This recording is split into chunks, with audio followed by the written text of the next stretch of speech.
তোর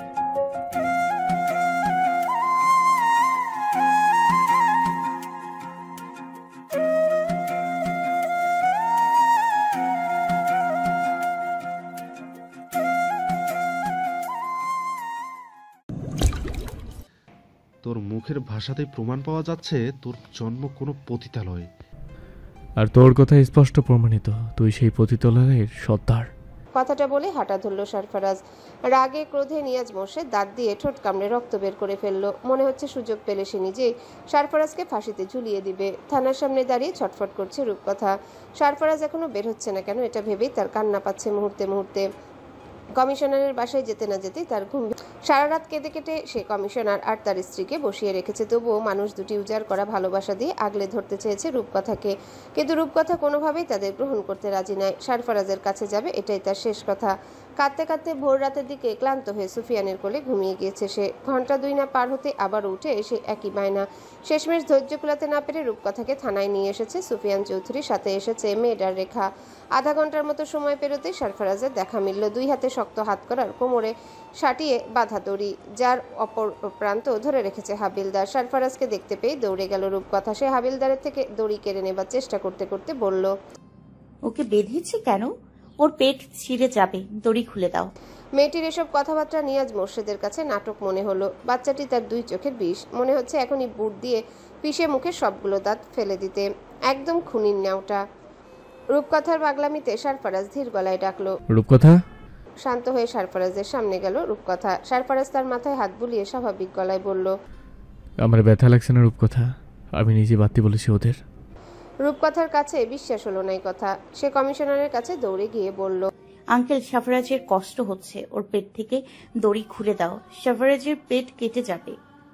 কমিশনার হাবিলদারকে চোখের ইশারায় দিতেই দড়ি খুলে দেওয়া হলো। কমিশনার হাত ঘড়ির দিকে নজর দিলেন। সময় সকাল 8টার কাছাকাছি। এখনই কোর্টের উদ্দেশ্যে রওনা দিতে হবে, বেশি দের করলে সব ঘেটে যাবে। আর সময় অপচয় করতে চাইলেন না তিনি। এদিকে নিয়াজ মোর্শেদ আরেকবার অনুরোধের স্বরে সুফিয়ান চৌধুরীর উদ্দেশ্যে বললেন, স্যার, আমি নিয়ে যাই একে। তাচ্ছিল্য হেসে নিয়াজ মোর্শেদের পানে গভীর দৃষ্টি দিলেন সুফিয়ান। এরপর ফিসফিস করে বললেন, ছেলেটার ব্যাপারে আপনার আগ্রহ দেখে বেশ অবাক হচ্ছি আমি। এত আগ্রহ কেন নিয়াজ সাহেব? এবার থতমত খেল নিয়াজ। কিছু প্রত্যুত্তর করার আগে কমিশনার আদেশ দিলেন, পুলিশ ভ্যান রেডি করুন, আমাদের বেরোতে হবে। নিয়াজ চলে যেতেই সরফরাজ রূপকথার সামনে হাঁটু মুড়ে বসলো। এরপর দুই কাঁধ ধরে আদুরে স্বরে বলল, আমি অনেক দূরে ঘুরতে যাচ্ছি রূপকথা, আমি না ফেরা পর্যন্ত এই লোকটার বাড়িতে তুমি থাকবে। ওনারা খুবই ভালো মানুষ, তোমাকে চকলেট দেবে, ভালো খাবার দেবে, নতুন জামা দিবে, কার্টুনও দেখতে দেবে, এরপর স্কুলে ভর্তি করে দেবে তোমাকে। সেখানে আমার মতো অনেক বন্ধু পাবে। তুমি শুধু আমি ফেরা পর্যন্ত লক্ষ্মী মেয়ে থাকবে, ঠিক আছে? নইলে কিন্তু আমি আর ফিরবো না। নিজের ছোট হাতের আজলায় সরফরাজের রক্তাক্ত মুখ ধরে রূপকথা কান্নাযুক্ত কণ্ঠে বলল, আমি তোমার সাথে যাব সরফরাজ, এখানে ভালো লাগে না আমার। আমাকে ফেলে কোথায় ঘুরতে যাচ্ছ তুমি? আমাকে ফেলে কোথায় ঘুরতে যাচ্ছ তুমি? আমি তো তোমাকে বিরক্ত করি না, তবে আমাকে নেবে না কেন? মেয়েটির অবুঝ প্রশ্নে সরফরাজের হৃদয়ে ছুরিকাঘাত হলো। কেমন তীক্ষ্ণ সেই ব্যথা। তবুও নিজেকে সামলে সরফরাজ বলল, আমি খুব শীঘ্রই ফিরে আসবো রূপকথা। না, আমি তোমাকে কোথাও যেতে দিব না। কথাটা বলেই সরফরাজকে জাপড়ে ধরে জোরে কেঁদে উঠল রূপকথা। এবার নিজেকে সামলাতে পারল না সরফরাজ। রূপকথার কোমর জড়িয়ে ধরে সেও কেঁদে উঠল। রূপকথার চোখের জলে সরফরাজের মাথার চুল ভিজে উঠল। মেয়েটি কেমন বাঁধনে বেঁধেছে তাকে। এই বাঁধন ছিঁড়তে এত কষ্ট কেন হচ্ছে? দমটাও বন্ধ হতে চাইছে কেন? রেখা ছুটে এসে রূপকথাকে সরিয়ে নিতে চাইল, কিন্তু সরফরাজের গলা ছাড়ল না রূপকথা। এদিকে সরফরাজের যাবার সময় হয়ে গেছে। সুফিয়ান কঠোর গলায়, যেতে হবে সরফরাজ। রূপকথার চোখের জল মুছে সরফরাজ বলল, ভালো থেকে রূপকথা, আমাদের আবারও দেখা হবে, আসছি। কথাটা বলেই উঠে দাঁড়ালো সরফরাজ, কিন্তু রূপকথা ছাড়ল না সরফরাজকে। সে ঝুলেই রইল সরফরাজের গলা ধরে। এক প্রকার বাধ্য হয়ে রেখা আর মেড মিলে সরফরাজের থেকে রূপকথাকে ছাড়ানোর জন্য জোরাজোরি করতে লাগলো। এহেন দৃশ্যে অসহনীয় ব্যথায় হৃদয় জর্জরিত হলো সরফরাজের। আহত পা দুটো কেমন অসাড় হলো। রেখা আর মেডের শক্তির সাথে ছোট দেহের শক্তি কুলালো না। টেনে হিচড়ে সরফরাজ থেকে আলাদা করলো রূপকথাকে। বাঁচার তাগিদে সরফরাজের শার্ট খামচে ধরলো মেয়েটি। শেষ রক্ষা হলো না। ধীরে ধীরে দূরত্ব বাড়তে লাগলো। সরফরাজের শার্ট চিরে বোতাম খুলে চলে এলো রূপকথার হাতের মুঠোয়। রেখার কোলে হাত পা ছোড়াছুড়ি করে গলা ফাটিয়ে চিৎকার করছে রূপকথা।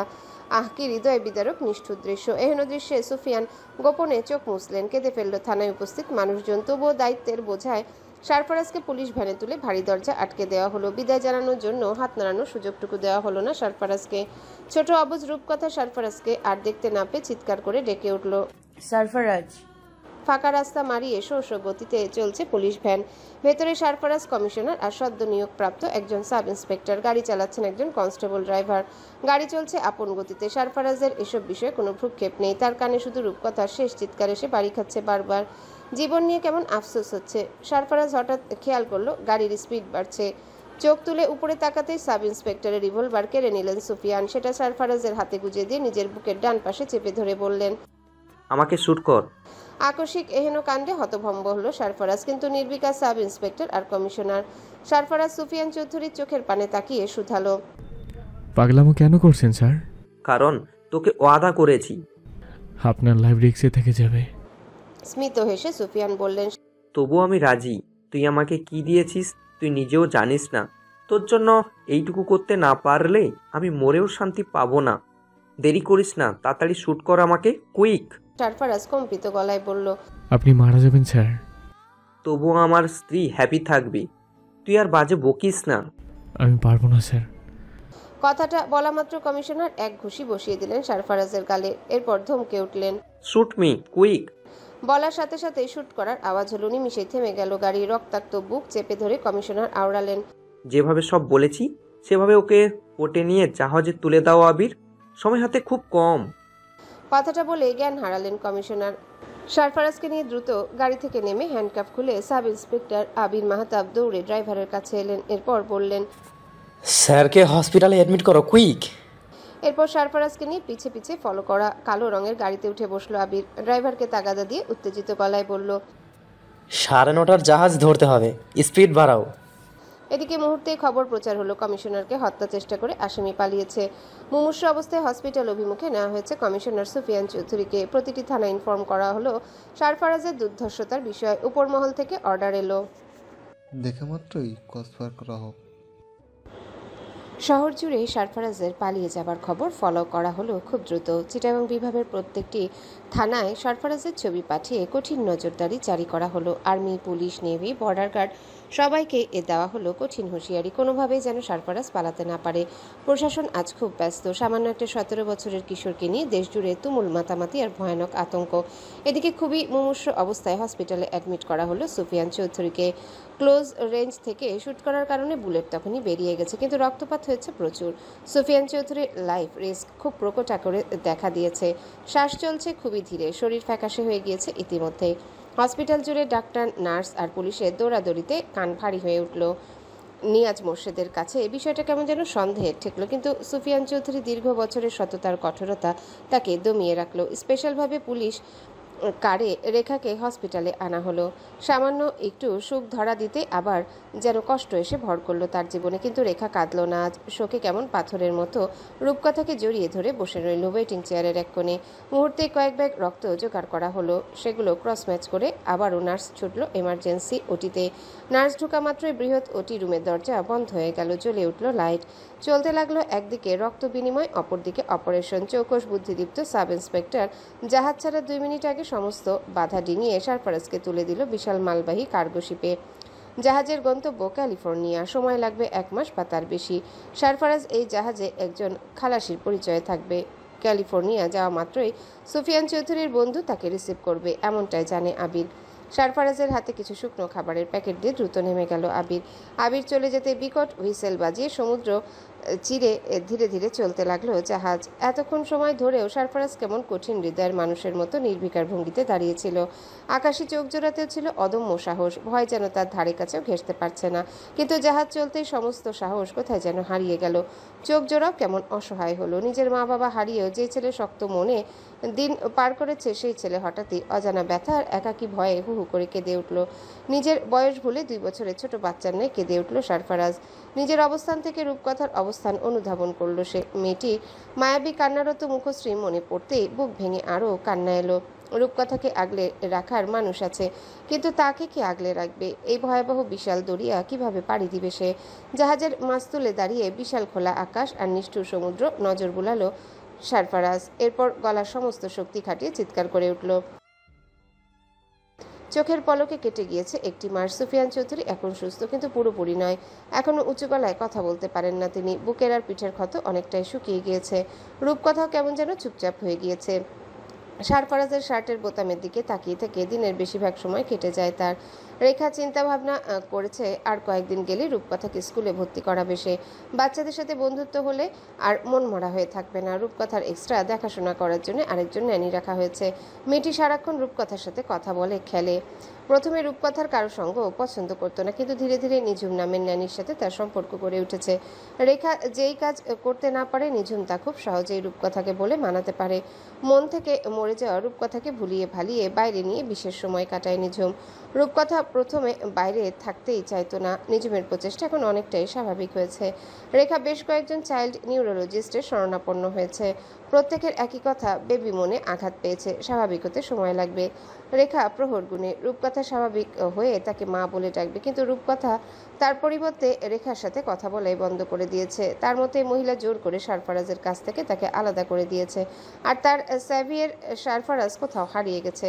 রূপকথা জানে কেউ বেড়াতে গিয়ে এতদিন থাকে না। নিশ্চিত সারফারাজ হারিয়ে গেছে, আর কখনো সারফারাজ ফিরে আসবে না। তাকে রূপকথা বলেও ডাকবে না। গার্ডেনে নিঝুমের সাথে হেঁটে হেঁটে বিভিন্ন ফুল দেখছিল রূপকথা।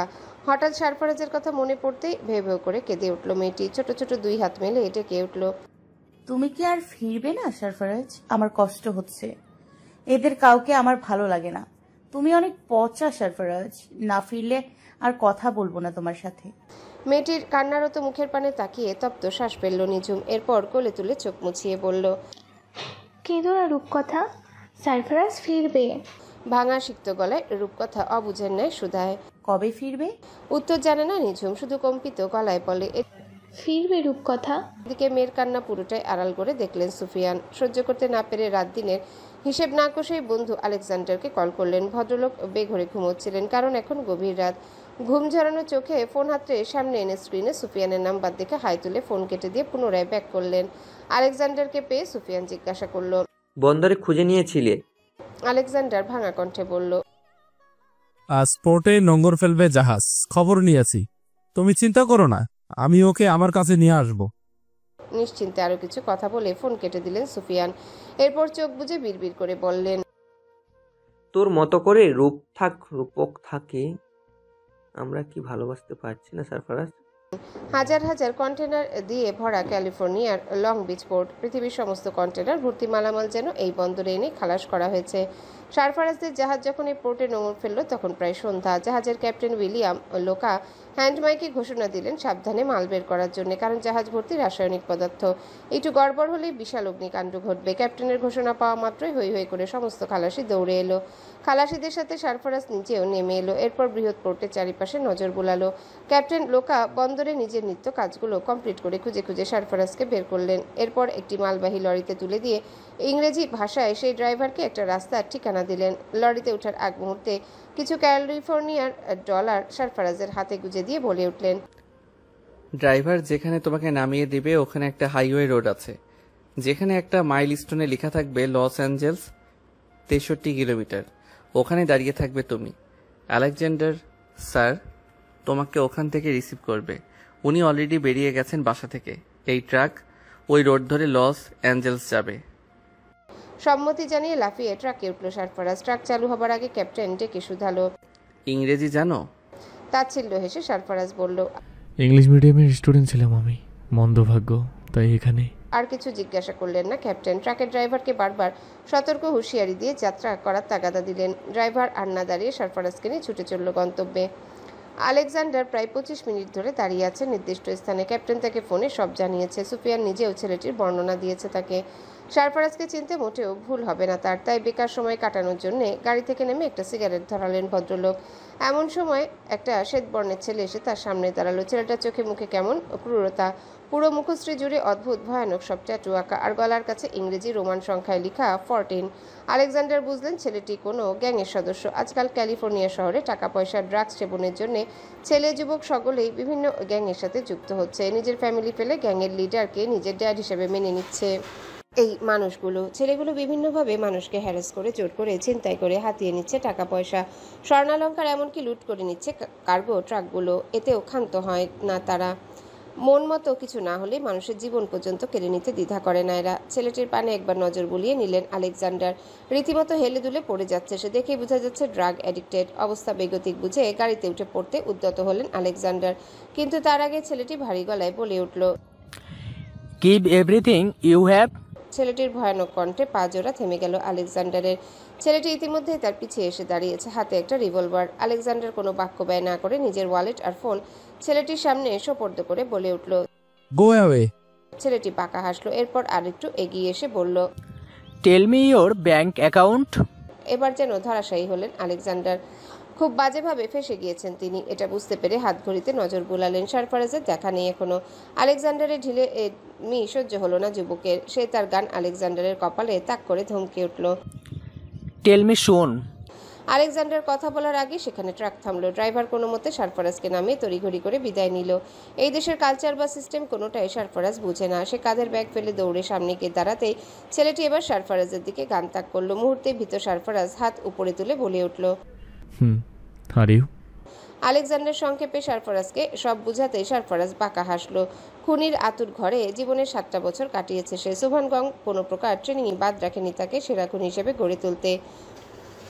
তাই নিজের কৌশল খাটিয়ে মুহূর্তে ছেলেটির হাত থেকে কেড়ে নিল বন্দুক। কিছু বুঝে ওঠার আগেই আরও কয়েকজন ছেলে ঝড়ের বেগে দৌড়ে এলো সেখানে। সারফারাজ বুঝলো সবাই আগে থেকে ওত পেতেছিল। ছেলেগুলো দৌড়ে এসে কেউ চাকু, কেউ কুম্ফু চেন, কেউ বা পিস্তল তাক করে সারফারাজের উদ্দেশ্যে বলে উঠল, You made a big mistake. This is our area. সেখান থেকে একজন 28 কি 29 বছরের যুবক এগিয়ে এসে কোনো বাজ বিচার না করে আলেকজান্ডারকে এক ঘুষি বসিয়ে দিল। বাবার বয়সী মানুষের সাথে এমন আচরণ সহ্য হলো না সারফারাজের। কোনো ভয়ভীতি তাকে স্পর্শ করলো না, আর নিজের পশু সত্তা যেন জেগে উঠল। সারফারাজ মনে মনে ভাগ্যের উপর হাসলো। জীবন আমাকে দুর্ধর্ষ খুনি বানিয়ে ছাড়বে দেখছি। নিজের ক্রোধ সামলাতে না পেরে সারফারাজ সেই যুবকের মুখ বরাবর এক শক্ত ঘুষি বসিয়ে বলে উঠল, আই ফাক ইউর এরিয়া। সারফারাজের ঘুষিতে ছিটকে দূরে পড়ল যুবক। যুবক ছিটকে পড়তে উপস্থিত সকলে ডেকে উঠল।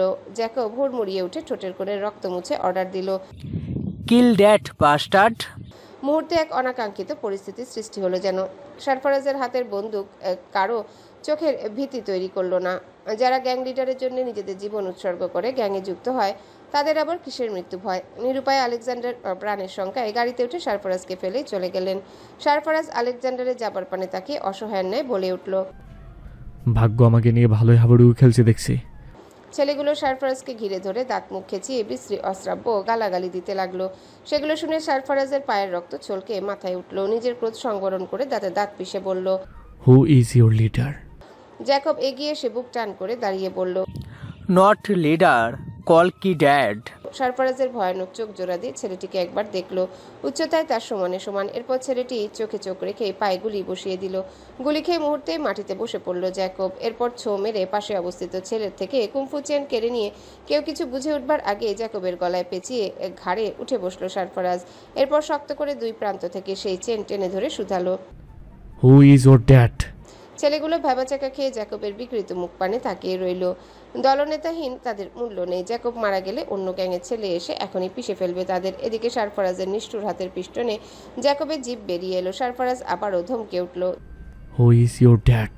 ছেলেগুলো কম্পিত হাতে নিজেদের হাতিয়ার তাক করে বলে উঠল, Leave him. Otherwise, we will kill you. ইতিমধ্যে সারফারাজ বুঝে গিয়েছে দলনেতা এদের প্রাণ ভ্রমরা। আর এখানে বেঁচে থাকতে হলে আধিপত্য বিস্তার করে মানুষের মনে ত্রাস সৃষ্টি করে টিকতে হবে। নিজের বুদ্ধি আর টিকে থাকবার সংগ্রাম চিন্তা করে বাজবিচারহীন জ্যাকবের মাথায় গুলি করে ধমকে উঠল, হাউ কুয়েল ইউ আর? জ্যাকবের লুটিয়ে পড়া দেহের পানে তাকিয়ে হাঁটু গেড়ে বসে পড়ল ছেলেটি। এরপর সারফারাজ আবারও হুঙ্কার ছাড়তে মাথা নিচু করে বলে উঠল, সিয়েরা ন্যাশনাল ফরেস্ট। ক্যালিফোর্নিয়ার শীতের ঝাপসা কুয়াশা ভেদ করে উকি দিচ্ছে মাউন্ট টেরনের সুউচ্চ চূড়া। প্রবাহিত নদী আর পাহাড়ের ঢাল বেয়ে চলা ঝর্ণার কলকল ধ্বনি খুব করে কানে বাড়ি খাচ্ছে। ম্যাকাও আর ফ্লেমিঙ্গো সুমধুর ডাক হৃদয়ে প্রশান্তি এনে দেবার আগেই তাদের বৃহৎ ডানা ঝাপটিয়ে পালিয়ে যাবার শব্দ পাওয়া যাচ্ছে। হুট করে হুঙ্কার ছেড়ে উঠল ব্ল্যাক জাগুয়ার। কি ভয়ানক সেই হুঙ্কার! এহেন হুঙ্কারে গাছের পাতার ঝোপে লুকিয়ে থাকা পাখির দল ও পাখা ঝাপটিয়ে নিজেদের ভীতি জানান দিল। জাগুয়ারের হুঙ্কার যেন নেকড়ের পালের কাছে অসহনীয় ঠেকল। তাই তারাও একসাথে হাউলিং করে জানান দিল এই বনে তাদেরও রাজত্ব চলে। কিন্তু আসলে কি এই বনে তাদের রাজত্ব চলে, নাকি এখানে রাজত্ব করার জন্য সত্যি কোনো রাজা আছে। ঘড়িতে সকাল 9:20। কুয়াশার আস্তরণ ধীরে ধীরে ক্ষীণ হয়ে উঠল। সূর্যমামা এখনো মুখ তুলে ধরণী দেখেনি। হয়তো ঘন কুয়াশা তাকে জাপটে ধরেছে। চারিপাশ নীরব নিস্তব্ধ। ঘড়ির কর্কশ অ্যালার্ম টিং করে বেজে জানান দিল সমস্ত নিস্তব্ধতা ভাঙার সময় এসেছে। কিন্তু এই নিস্তব্ধতা ভাঙবে কে? সিয়েরা ফরেস্টের পাইন গাছে ঘেরা সমতল ভূমিতে দোতলা বিশিষ্ট বিশাল এক ফরেস্ট হাউস। কাঠ, লোহা আর ভারী থাই গ্লাসের নিমিত্তে অভিনব কায়দায় তৈরি করা হয়েছে এই বাড়ি। আলপাইন এরিয়ার সবচেয়ে বিলাসবহুল এবং দৃষ্টিনন্দন ফরেস্ট হাউস এটি। এই হাউসে বাস করেন 28 কি 29 বছরের এক যুবক। সমগ্র আলপাইন কাউন্টির কেউ সেই যুবকের নাম জানে না, কেউ কখনো তাকে সামনে থেকে দেখেওনি। শুধু লোকমুখে শুনেছে হি ইজ আ ডেভিল, ব্যাস এইটুকুই। এতেই কাউন্টির কেউ এই বাড়ি অভিমুখে আসার সাহস করে না। প্রায়শই এই নির্জন বাড়িটি থেকে মানুষের হৃদয় বিদারক চিৎকার ভেসে আসে, সেই সাথে কুকুরের ঘেউ ঘেউ ডাক। কেউ কখনো দেখার বা জানার সাহস করেনি কেন ওই বাড়িতে মানুষ আকাশ বাতাস ভারী করে চিৎকার করছে। কারণ শান্তিপূর্ণ এই কাউন্টিতে কেউ যেচে অশান্তি ডেকে আনতে চায় না। বালু আর পাথর ভর্তি পাঞ্চ ব্যাগে একের পর এক শক্ত পাঞ্চ করে যাচ্ছে যুবক। এক একটা পাঞ্চের ওজন কমপক্ষে 900 থেকে 1000 পাউন্ড। প্রত্যেকবার হিট করার সাথে সাথে পোক্ত হাতের বাইসেপ মাসেলগুলো কেঁপে কেঁপে উঠছে। অদ্ভুত ভয়ানক চোখ জোড়াতে ইগলের ন্যায় শিকারী দৃষ্টি। জড়বস্তুর ব্যাগটাও যেন যুবকের হিংস্র চোখ দুটো দেখে ভয় কাঁপছে। ওভাল শেপের আকর্ষণীয় হলদেটে ফর্সা মুখ জুড়ে খোঁচা খোঁচা দাড়ি, প্রশস্ত চোয়াল আর কালচে লাল ঠোঁট, স্লিকড ব্যাক হেয়ার স্টাইলের সাথে জিম করা শক্ত ফর্সা শরীরটা বেশ মোহনীয়। পেশিবহুল বুকের বাম পাশে মুখ হাঁ করে দাঁত বের করে শিকার ধরার জন্য ওত পেতে থাকা এক ব্ল্যাক জাগুয়ারের টাটু। জাগুয়ারের মাথায় একটা দাবার কিং, তার উপর লেখা চেকমেট। কতক্ষণ ধরে এহেন ঘুষাঘুষির খেলা চলল তার হিসেব রাখল না এই সুপুরুষ। ঘুষির তোড়ে হাতে পেঁচানো কাপড় ছিঁড়ে যখন হাতের নরম চামড়া ফেটে রক্ত বেরিয়ে এলো, তখন সে নিজের খেয়ালে এলো। শত শত ক্যালোরি ব্যয়ে শরীর ঘেমে নেই একাকার। মাসেলের প্রতিটা খাঁজ বেয়ে বেয়ে সেই নোনতা ঘাম গলে পড়ছে। কোনো রমণী এহেন দৃশ্যে এই অযাচিত ঘর্মবিন্দুর উপর নিশ্চিত জেলাস ফিল করত, কিন্তু যুবক নির্বিকার। হ্যাঙ্গার থেকে ছোট সাদা টাওয়েল নিয়ে চোখ মুখের ঘাম মুছে শাওয়ার নেবার জন্য পা বাড়ালো। কাজঘেরা আধুনিক ওয়াশরুমে শাওয়ার ছেড়ে দেয়ালে দুই হাতে ভর দিয়ে চোখ বুজে ফেললো যুবক। কয়েক মিনিটের মধ্যেই নিজের জীবনের হিসাব নিকেশ মেলালো।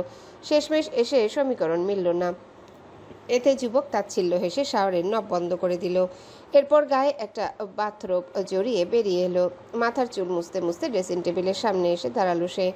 আয়নায় নিজেকে একবার পরখ করলো। ডান চোখের নিচে 3 টিয়ার ড্রপসের ট্যাটু তাকে খোঁচা দিয়ে মনে করিয়ে দিল হাউ কুয়েল ইউ আর।